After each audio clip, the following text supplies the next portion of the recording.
তেঁতুল খেলে পড়ালেখা হয় না, এই কথাটা আমার মতন কে কে শুনছেন? আমি তো অনেকবার শুনছি। এমনকি আমি এটাও শুনছি যে যারা হাফেজ কোরআন মুখস্থ করে তারা নাকি তেঁতুল গাছের নিচ দিয়ে হাঁটে না, কারণ হাঁটলে নাকি তাদের মুখস্থ বিদ্যাটা চলে যায়। এটা আমি জানি না কতটুকু সত্য, মানে ছোটোবেলার কথা বলতেছি, কিন্তু এখন তো আমি অবশ্যই জানি, কারণ তেঁতুলে প্রচুর পরিমাণে ভিটামিন সি থাকে, আয়রন থাকে।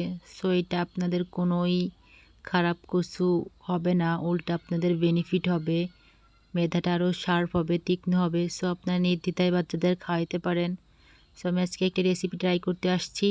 এটা হচ্ছে তেঁতুলের টক ঝাল লজেন্স। তো তাই করার জন্য আমার ফার্স্টে 1 কাপ তেঁতুলের পাল্প নামাই নিছি আমি। 1 কাপ তেঁতুল সামান্য একটু পানিতে ভিজায় রাখার পর বিচিটা আলাদা করে নিলেই এরকম হয়ে আসবে।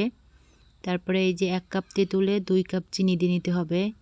চিনি অবশ্যই যেই পরিমাণ তেঁতুল তার ডাবল চিনি দিতে হবে। গুড় দিতে চাইলেও সমস্যা নেই, হবে, কিন্তু যার বাসায় যেটা আসে সেইটাই। তারপরে একটু কালো কালো হয়ে আসার পর শুকনো মরিচ আর হচ্ছে চিলি ফ্লেক্স দিয়ে নিছি।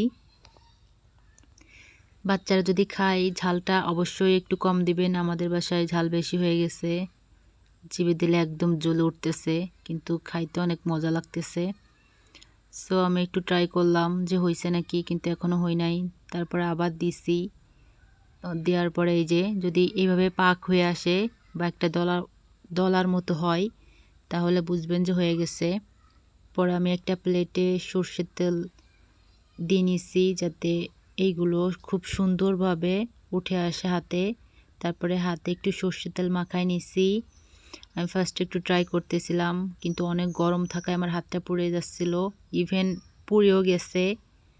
তারপরে আমি ঠান্ডা হওয়ার পরে এইভাবে পাক দিয়ে নিছি। তারপরে এই যে এটা হচ্ছে গিয়ে চিনি, যেটা একটু মিক্সি দিয়ে ঘুরাই নিলেই পাউডার হয়ে যাবে। ওই পাউডারের মধ্য দিয়ে নিচ্ছি যাতে সুন্দর একটা লুক আসে আর খেতেও সুস্বাদু হয়। সো আপনারা অবশ্যই ট্রাই করবেন, বাসায় অনেক দিন রাখতে পারবেন। আর বাচ্চাদের অবশ্যই এটা দিলে ওরা খুব মজার সাথে খায় নিবে। বাইরের লজেন্সগুলো তো আসলে ভালো হয় না। এই লজেন্সগুলো কিন্তু বাইরে কিনতে পাওয়া যায়, কিন্তু সেইগুলো খুবই আনহাইজেনিক। সো আপনারা অবশ্যই ট্রাই করবেন, আর ভিডিওতে অবশ্যই লাইক কমেন্ট করবেন। এটা দেখতে অনেকটা ছাগলের পটির মতো লাগতেছে, আপনারা অনেকেই বলবেন, আমি তাই বলে দিচ্ছি, কিন্তু খেতে অনেক সুস্বাদু। সো আপনারা অবশ্যই ট্রাই করবেন, আর সবাই সবার জন্য দোয়া করবেন। এই বর্তমান যে পরিস্থিতি, বন্যার্তদের জন্য সবাই দোয়া করবেন, তাদের খারাপ পরিস্থিতিতে তো কাটিয়ে আসতে পারে। আল্লাহ হাফেজ এভরিওয়ান।